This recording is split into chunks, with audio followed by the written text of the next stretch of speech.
I'm going to talk a little bit about cyber camps, about what they are and how to get them started. So what exactly is a cyber camp? Cyber camps are basically day camps where children are invited into your campsite to participate in activities both using and without using technology. The goal of these camps is to introduce kids to basic computer knowledge and skills, as well as allowing them to have fun in the process. Where do you start when planning your cyber camps?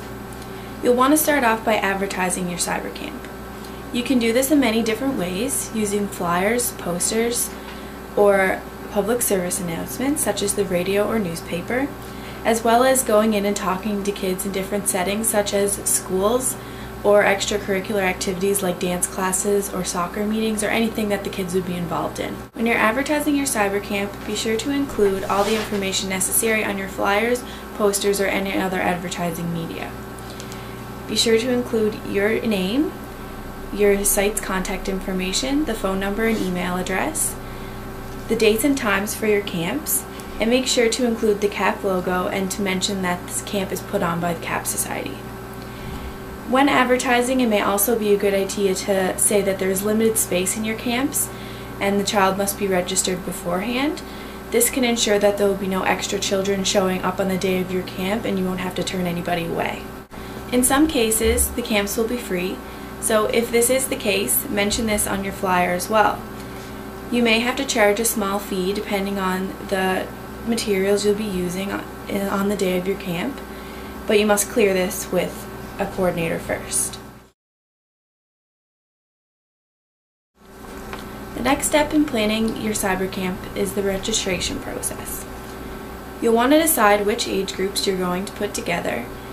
Generally, ages 6 to 9 and 10 to 12 work very well together, just as an example. Anyone younger than 6 must have a parent or guardian with them at all times, just because these younger children are harder to keep track of, and we are instructors, not babysitters. The length and frequency of your cyber camps is completely up to you. You can choose to have a one-time day camp or to have your camp for a few hours a day, a couple of days of the week. It's whatever you're most comfortable with. This year, we will also be having some cyber camps that will run the full day for an entire week. If you're in one of these sites, we will let you know about these camps ahead of time. Also, try not to take too many kids at a time. Over 5 or 6 children can become quite overwhelming, and you only want to take as many kids as you can handle. Upon the parents contacting you to register their child for your camp, be sure to inform them that they must fill out a registration form when they first drop their child off. This registration form will also need a health card number for the child, so make sure to let them know about that as well so they can bring that with them. Also ensure that the parents are very aware of the start time and pickup time of your camp. People coming in late could distract from your camp that is already in process, and children that stay overtime can just cause more work for you.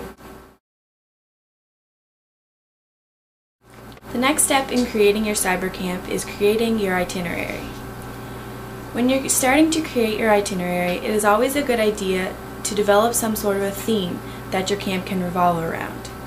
It can be a local theme, such as Action Week or Seaside Days, depending on which location you're in, or it can also be a general theme, such as art or music. Use what you know and love to create your theme for your cyber camp. If you play an instrument and really like music, maybe a music camp would be best, or if you like to dance, a dance camp can also be a good idea. When you start to plan your activities for your cyber camp, make sure to keep a good balance of online and offline activities. For example, if your camp is going to be 2 hours long, you may want to have an hour of online activities and an hour of offline activities. Some good online activities are online scavenger hunts, interactive web tours, or even just drawing on paint. Using activities like these will keep the kids excited and interested in what they are doing. There are plenty of offline activities to do with the kids as well. You can play games or make arts and crafts. And most of all, just remember to have fun. Get creative and start to think of cool crafts that go with your theme, and you can even make up your own games that go with your theme as well. You could even incorporate online and offline activities together. For example, have the kids draw something on paint, then print off the picture using transfer paper and they can make t-shirts. And always remember that the main office has lots of equipment for you to use in your cyber camps. We have video cameras, a robotics kit, game controllers, and projectors. And if you have an idea, just let us know and we'll do our best to try to make it happen. A few tips to keep your cyber camp running smoothly would be allotting time for each activity. You want to make sure that you don't have too little time or too much time for an activity. So you have to think about how much time you're going to put aside for the activity to take place.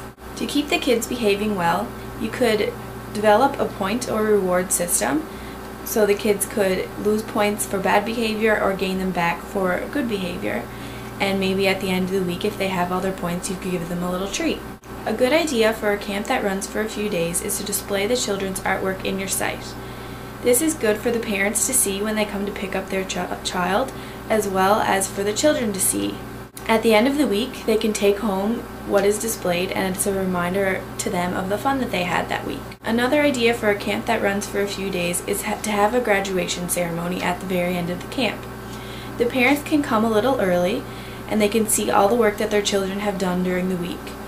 You can give the kids a certificate of completion, which are very easy to make, and they really like that. It's another reminder of all the fun that they had that week. A few things to always remember is that the goal of your cyber camps is to have fun and teach the kids some new and interesting skills. Get creative and start searching for some cool ideas for your cyber camps. If you have any questions at all, make sure to ask one of your coordinators. It's what we're here for, and we're very happy to help.